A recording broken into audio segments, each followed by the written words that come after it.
Հարցերը հարց համար 14 Հայաստանի Հանրապետության կառավարության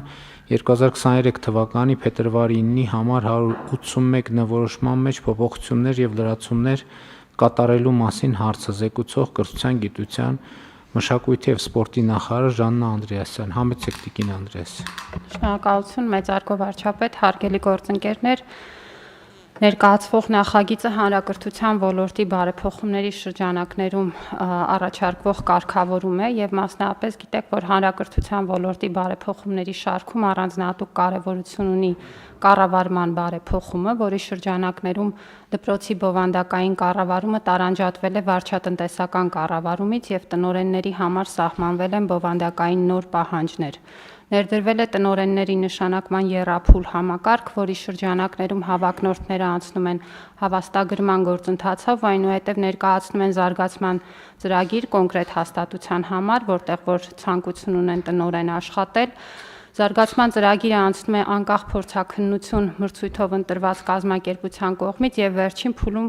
հավակնորդը մասնակցում է հարցազրույցի, նախարարության եւ լիազոր մարմինների համատեղ հանձնաժողովում։ Պետք է նշել, որ 23 թվականից մեկնարկած այս գործընթացը ի հայտ է բերել բազմաթիվ խնդիրներ դաշտում։ Մասնավորապես այս պահին արդեն 437 դպրոցներ կամ մեր պետական դպրոցների շուրջ 32% անցել են կառավարման նոր ձևաչափի, որոնցից տնօրեններ են նշանակվել 138 դպրոցներում։ Զարգացման ծրագրերի փորձաքննության գործընթացը դրական հաղթահարում է հավակնորդների շուրջ 13%-ը։ Հարցազրույցի փուլը դրական է հաղթահարում նախորդ փուլը դրական հաղթահարածների շուրջ 38%-ը, ինչը վկայում է ոլորտում կարողությունների զարգացման լուրջ խնդիրների մասին։ Հաշվի առնելով այս հանգամանքը նախորդ տարեվերջին հանրակրթության մասին օրենքում իրականացվեցին փոփոխություններ, որոնք հնարավորություն են տալիս տնօրեն գործուղել այն հաստատություններ, որոնք տևական ժամանակ տնօրեն չեն ունենում հավակնորդների բացակայության կամ դրական արդյունք չունենալու պարագայում։ Գործուղման կարգն արդեն ներկայացված է հանրային քննարկման։ Միաժամանակ վերլուծվել են նշանակման ընթացիկ կարգերի լավարկման հնարավորությունները եւ ներկայացված նախագիծը նպատակ ունի առավել արդյունավետ կարգավորումներ սահմանել, մասնավորապես զարգացման ծրագրերի փորձաքննության եւ տնօրենների նշանակման գործընթացում, հիմնվելով այս ընթացքում արձանագրված որոշակի խնդիրների վրա։ Մասնավորապես մի քանի մեխանիզմներ ենք առաջարկում։ Առաջարկվող կարգավորումներից մեկով փորձաքննության ընթացքում զարգացման ծրագրի վերաբերյալ տվյալների փոխանցման, արտահոսքի, շահերի բախման, համագործակցության կասկածի կամ նման այլ դեպքերում ծրագիրը փորձաքննող կազմակերպության հետ կնքված պայմանագիրը կարող է լուծվել։ Ըստ նախագծի զարգացման ծրագրի դրական եզրակացություն ունեցող հավակնորդը երկու անգամ հարցազրույցի փուլը չհաղթահարելու դեպքում պետք է կրկին զարգացման ծրագիր ներկայացնի, եթե հանձնաժողովը բացասական է գնահատել զարգացման ծրագրի որևէ բաղադրիչ։ Պարզաբանեմ, որ երբեմն պարզ է դառնում հարցազրույցի ընթացքում, որ հավակնորդը առնվազն չի հանդիսանում զարգացման ծրագրի հեղինակը եւ այս պարագաներում կունենանք արդյունավետ արձագանքելու եղանակներ։ Հաջորդ կարգավորումը այն է, որ նախագծով հավակնորդին տնօրենի պաշտոնում նշանակվելու հնարավորություն է ընձեռվում փորձաշրջանով հանձնաժողովի անդամների 4 դրական եզրակացության դեպքում։ Այս պարագայում մենք կունենանք հնարավորություն այն հավակնորդներին, որոնք հեռանկարային են կամ բավարար պատկերացում են ներկայացնում հաստատության զարգացման վերաբերյալ, սակայն օրինակ չունեն կառավարման մեծ փորձառություն, փորձաշրջանի հնարավորությամբ աշխատելու պայմաններ ստեղծել եւ փորձաշրջանի արդյունքով որոշել նրանց հետագա պաշտոնավարումը։ Այս պարագայում, եթե փորձաշրջանով կներգրավվի որևէ մեկը, պետք է նշանակվի փորձաշրջանի ղեկավար, մենթոր դպրոցների ցանկում ընդգրկված փորձառու տնօրեններից մեկի կողմից եւ այնուհետեւ փորձաշրջանի հաղթահարման ընթացակարգերն են սահմանված, բնականաբար դրական եզրակացության բացակայության դեպքում պաշտոնավարումը չի շարունակվի։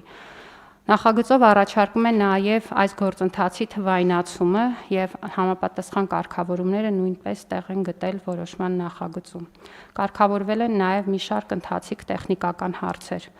Գտնում ենք, որ ներկայացված նախագիծը կօգնի էապես լավարկել առկա գործընթացը, խնդրում եմ հաստատել։ Շնորհակալություն։ Տիկին Անդրեասյան, ես ճիշտ հասկացա ձեզ, որ մենք տնօրենի թափուր տեղ ունեցող դպրոցներից միայն 30%-ում ենք մինչև այս պահ կարողացել նշանակել տնօրեն, որովհետև վիճակագրությունը, եթե ես ճիշտ է, 437-ից 138 դպրոցներում, գալիս է մոտավորապես 30%։ Հաջորդը, ես ճիշտ հասկացած ես, որ 100 տեխնացուից 13-ն է հաղթահարում ծրագրի պաշտպանության, դպրոցի զարգացման ծրագրի պաշտպանության փուլը։ Այո։ Ես ճիշտ հասկացած ես, որ եթե շարունակենք այդ նույն տրամաբանությամբ, այդ 13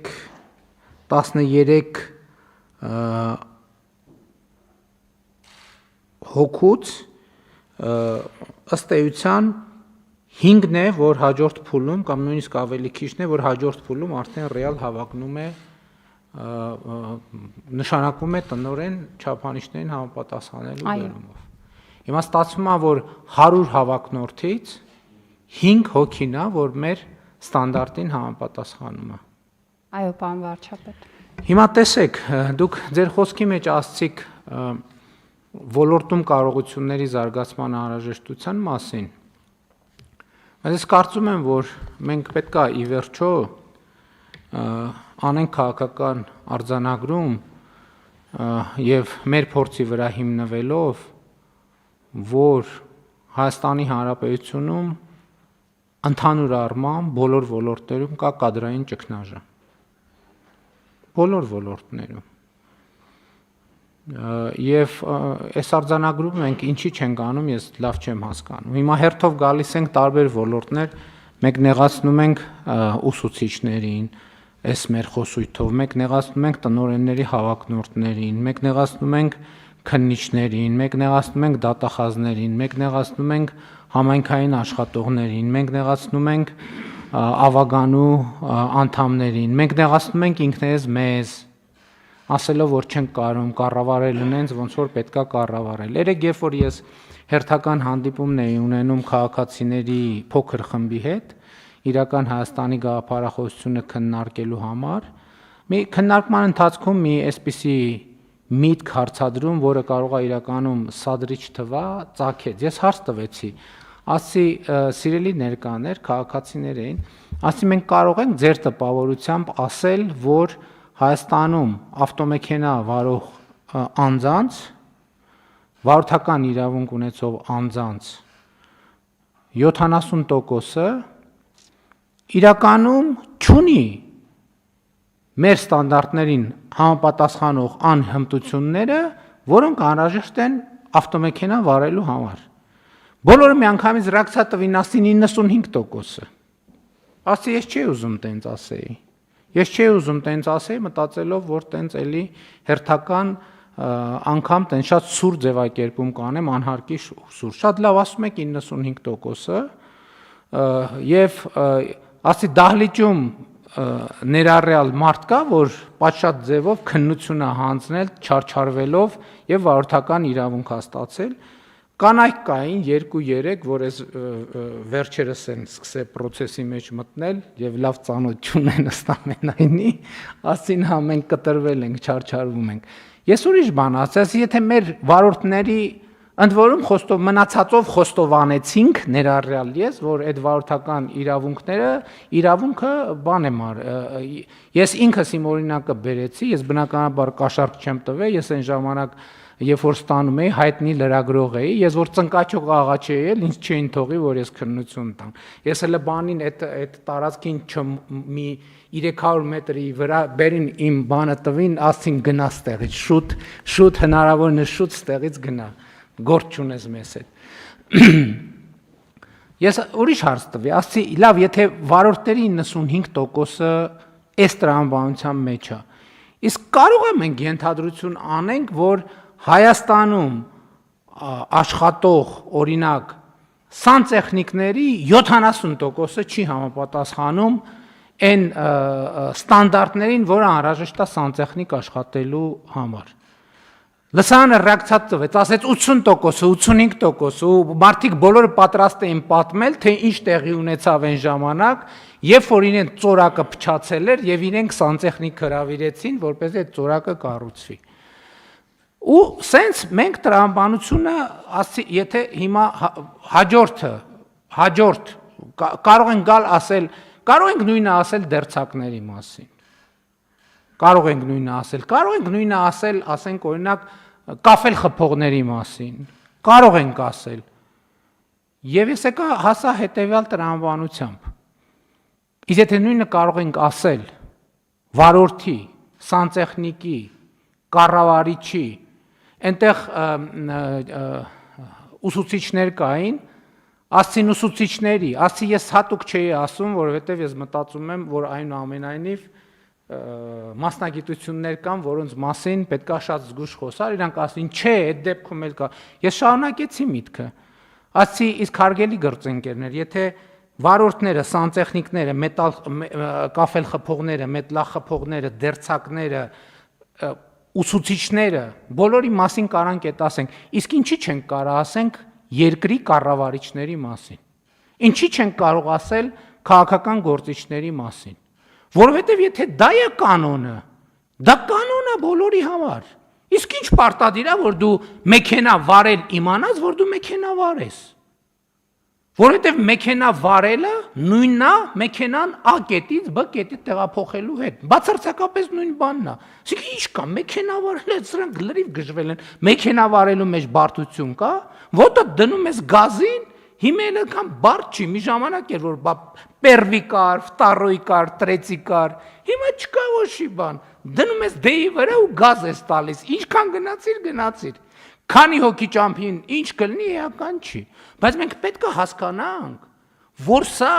ընենք չի, մենք գնում ենք ասում են, վայ վարորդական իրավունքների ես համակարգի դեմ կռիվ տանք պայքարենք, հա շատ լավ կռիվ տանք պայքարենք, հետո բանի, հետո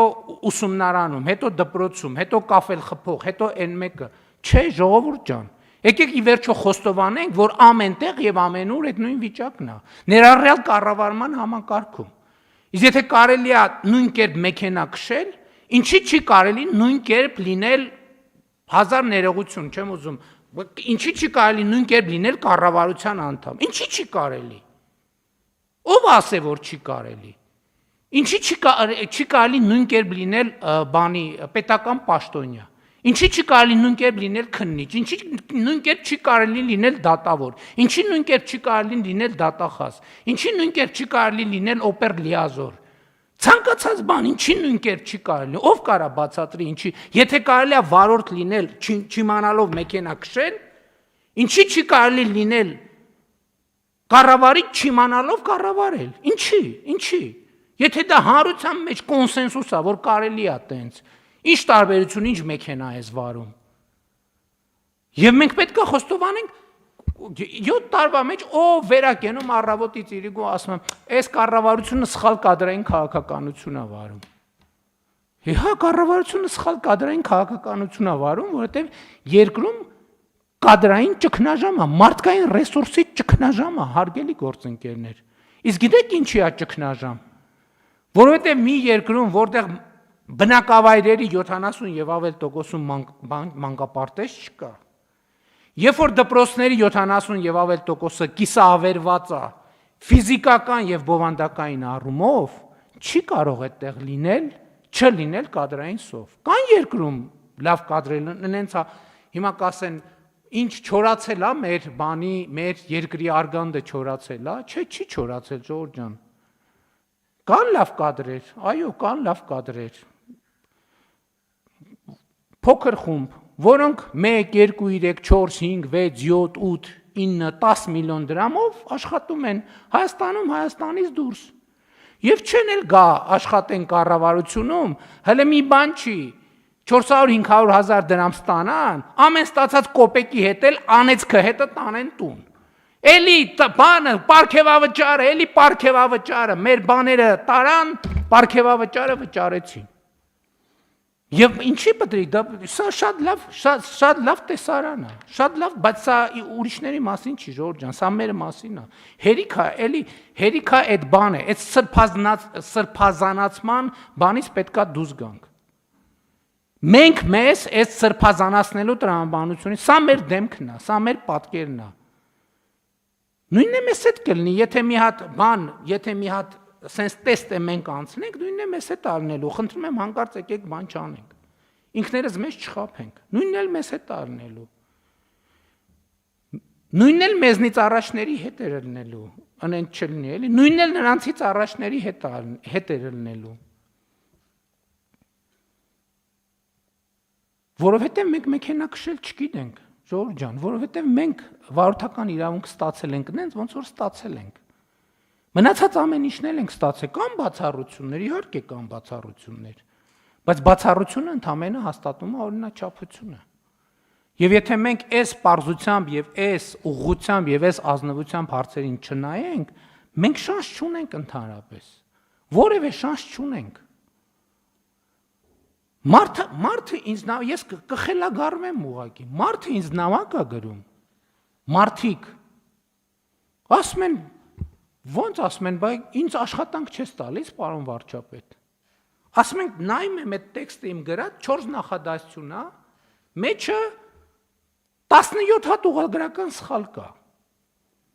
Ես վերջերս մեկին չդիմացա, պատասխանեցի, ասացի հարգելիս, բայց ասենք գոնե նամակ գրելիս մի հատ տեքստիդ նայ էլի, մի հատ դու չես համարում, որ դու քո կրթությամբ մի հատ պետքա զբաղվես։ Ջղայնացած նամակ հետ գրեց, ասեց չհասկացա, դու մտածում ես ես կրթություն չունեմ։ Այ որ իմանաս որ տեն չի, կծում եմ դիպլոմս, եւ այդ տեքստի մեջ եւս 17 հատ ուղղագրական սխալով։ Չմտածեք չափազանցնում եմ, եթե ով ուզի կտանեմ ցույց կտամ բանը, իմ բանի նամակների ցանկում այդ նամակը ցույց կտամ։ Բայց սա ուրիշի մասին չի, եթե մենք այս ասելով նկատի ունենանք ուրիշներին, մենք խնդրեմ կունենանք, սա մեր մասին է, որովհետև առավել եւս եթե մենք ուրիշներին նկատի ունենանք, այս ամեն ինչը մարդիկ կընկալեն որպես վիրավորանք։ Բայց սա մեր մասին է։ Եվ այն խնդիրները, որ մենք ունենք եւ ունեցել ենք, դրա մասին է։ Որովհետև այս խնդրի հետ մենք ամեն օր բախվում ենք եւ շարունակելու ենք բախվել, բայց ինչ անել։ Հիմա կոնկրետ այս դեպքում ես կարծում եմ, այսօր նախարարի հետ մի թեթև խոսել ենք, չենք հասցրել քննարկենք, ես ընդհանրապես ասել եմ, որ այսպիսի բան անցնում մտքովս, որ մենք պետքա նախապատրաստական դասընթացներ անենք,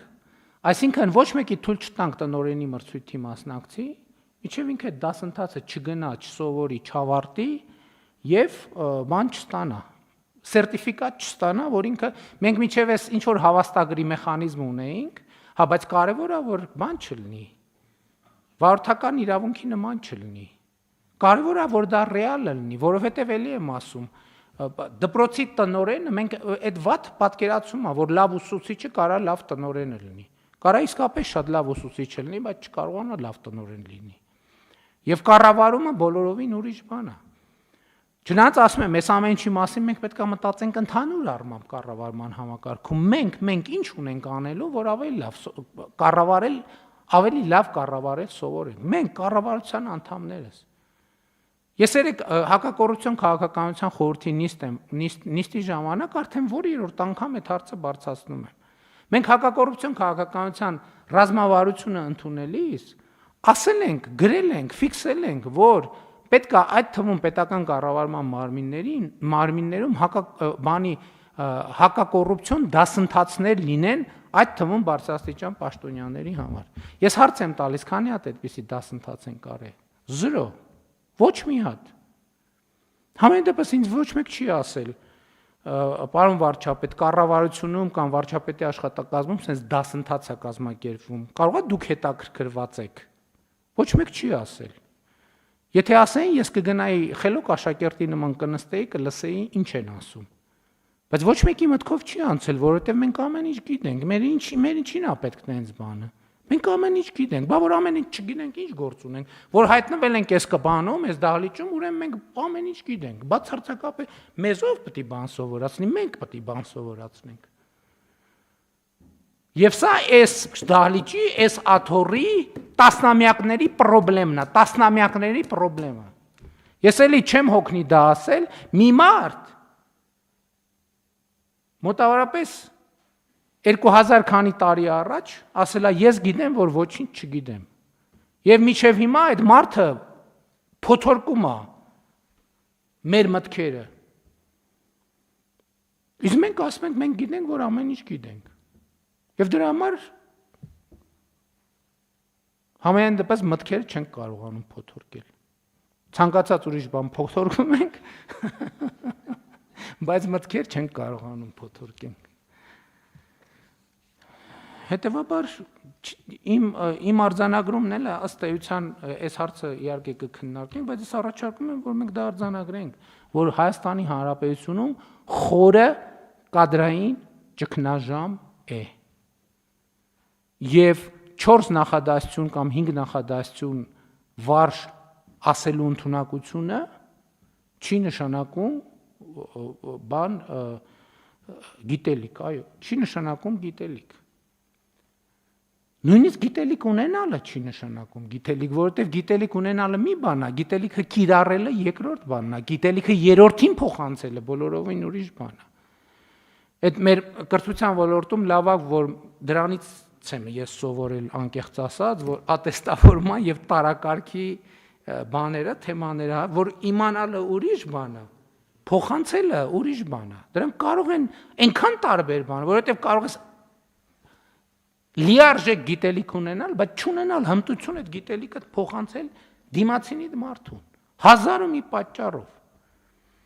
Եվ մենք պետք է այս խնդրի հետ առերեսվենք, ու մենք չենք հասկանում, այդ թվում չենք հասկանում, ինչի է որ ոնց, այս դահլիճում որոշում ենք, ստորագրում ենք, հրամայում ենք, ձեռը խփում ենք սեղանին, հուշի բան տեղից չի շարժվում։ Բայց այդ ինչի՞ց է։ Սկզբից մտածում ենք սաբոտաժ է, կարող լինի սաբոտաժի էլեմենտներ։ Հետո մտածում ենք ուրիշ բան, հետո մտածում ենք երրորդ բան, հետո մտածում ենք չորրորդ բանը։ Դες մի հատ բան կա, լավ ստեղծագործություն կա, որ հեղինակին չեմ հիշի, կոչվում է կարծեմ ընթերցողը։ Մենակ վեպի վերջում է պարզվում, որ գլխավոր հերոսը կարդալ չգիտի։ Դրա մասին ֆիլմ էլ կա։ Այո։ Հեղինակը ով էր, կարող է հիշեք, հա։ Վեպի վերջում է պարզվում, որ գլխավոր հերոսը կարդալ չգիտի, դրա համար ինքը ուրիշին է խնդրում, որ իր համար գրքեր կարդան, բայց դա վեպի այդ մեր որոշումը չի կատարվում, որովհետև ոչ մենք նորմալ կարդալ գիտենք, ոչ էլ նրանք նորմալ կարդալ գիտեն, ում հանձնարարում ենք, ոչ էլ նրանք նորմալ կարդալ գիտեն, ով պիտի այդ ամեն ինչը իրականացնի։ Ասածս կարա չափազանցություն թվա, բայց կներեք, եթե չափազանցություն թվա, այդ ֆունդամենտալ խնդրեմա է այդտեղը։ Երբ որ մենք չենք կարողանում ախտորոշել մեր խնդրեմը։ Եվ պատահական չի, որ այն մարդը, որը 4 նախադասության մեջ 13 սխալ գրում է, կարող է հիմա խորանանք ինքը 50 ուրիշ պաշտոնյայի անուն տա, իր ճանաչած, որ մի այդքան էլ սխալներ իրանք են անում այդ նույն տեքստի մեջ։ Ու կարա պարզվի սա իրականություն է։ Եվ հետևաբար եկեք ես առերեսվենք այս խնդրի հետ, բայց ես առաջարկում եմ Տիկին Անդրեասյան այդ թեման մի հատ քննարկել, որ մենք ուղղակի մարդկանց օգնենք, որովհետև հա եկանք ասցինք 100-ից այսքանը այսպիսին է, այնքան է, այնպիսին է, մենք էլ այսպիսին ենք, բայց նիհիլիզմի մեջ կընկնենք, այն ժողովուրդ ջան։ Դες նիհիլիզմի հուսահատության, դեպրեսիայի մեջ կընկնենք։ Պետք է օգնենք իրար, իրանք մեզ պետք է օգնեն, մենք էլ իրանց պետք է օգնենք։ Պետք է խնդրենք, աղաչենք, բացատրենք, ներողություն խնդրենք, ինչքան պետք է, բայց պետք է ասենք, պետք է այս ճանապարհով գնանք, ժողովուրդ ջան, ուրիշ ճար չկա, որովհետև մեր երեխեքին ենք վստահում։ Մենք երեխեքին ենք վստահում։ Հետո գնում ենք բանակին ենք ասում, ես այս բանակում էդ էլ հնդածս ես հասկանում։ Ու բանակում ինչը լինում է, բոլորս հարձակվում ենք պաշտպանության նախարարության վրա։ Հա լավ 1 2 3 4 10, հետո երբ որ ուսումնասիրում ես, կարդում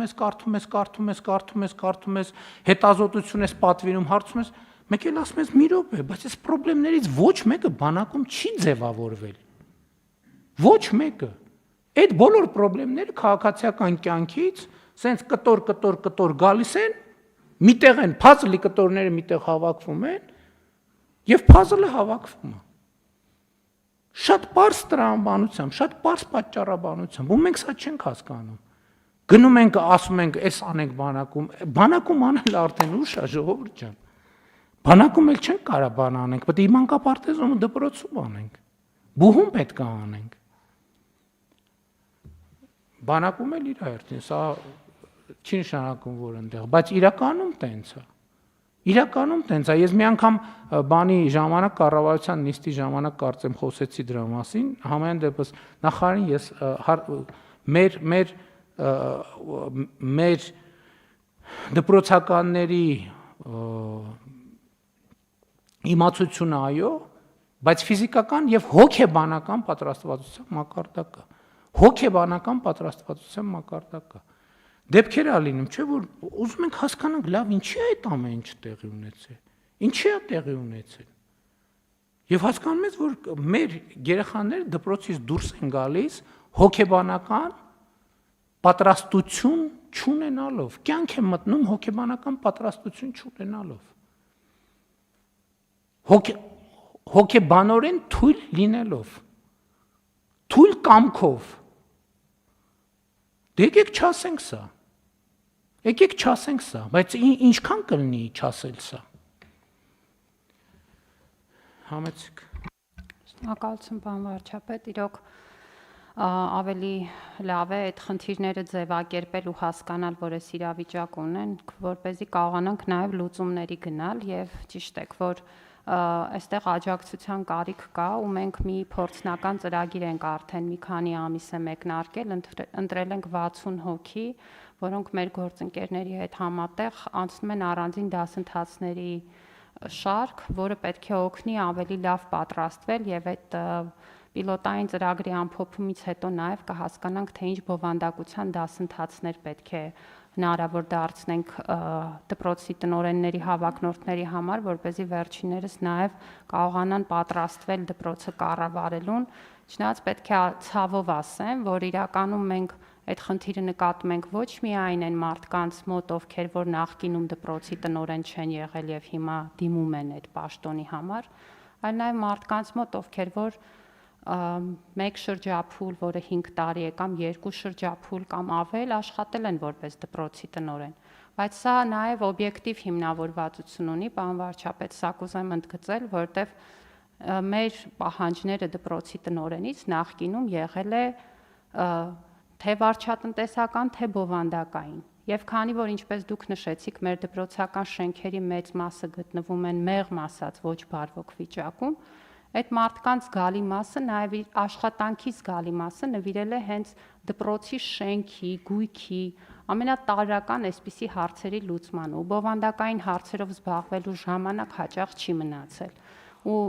մեր այս փոփոխությունը վարչատնտեսական կառավարումը տարանջատել բովանդակային կառավարումից ըստ էության նոր պահանջ է առաջադրել նրանց համար, որ պիտի կենտրոնանան արդեն պետությունն ասել է շենքի եւ գույքի հարցը ես հոգում եմ եւ դա առանձին նաեւ հետո շահագործման պահպանման հարցերն եմ կարգավորում եւ այս մարդիկ հիմա պետք է ընդամենը կրթության որակի ու բովանդակության համար պատասխանատու լինեն, ինչը իրենց համար էլ նոր է։ Եվ պարզ է, որ այս համակարգում մենք ժամանակի կարիք ունենք, որ դա տեղի ունենա, բայց մի բան էլ կուզեի ընդգծել, հիմա մեր վրա նաև կա որոշակի այդ թվում հանրային ճնշում, որ ձեր նշած ցուցանիշներն են, այսինքն որ ըստ էության 100-ից 5-ն է, որ անցնում է այս գործընթացով, բայց շատ կարևոր է, որ մենք պահանջները չնվազեցնենք դրա արդյունքում, այլ կարողանանք այդ կարողությունների զարգացման բերել այդ կառավարման մակարդակին։ Շնորհակալություն։ Տիկին Անդրեասյան, այստեղ շատ կարևոր հանգամանք կա, որ ել եմ ասում մենք որպես կառավարություն տվյալ դեպքում ուսուցչի կեցվածք պետքա չընդունենք։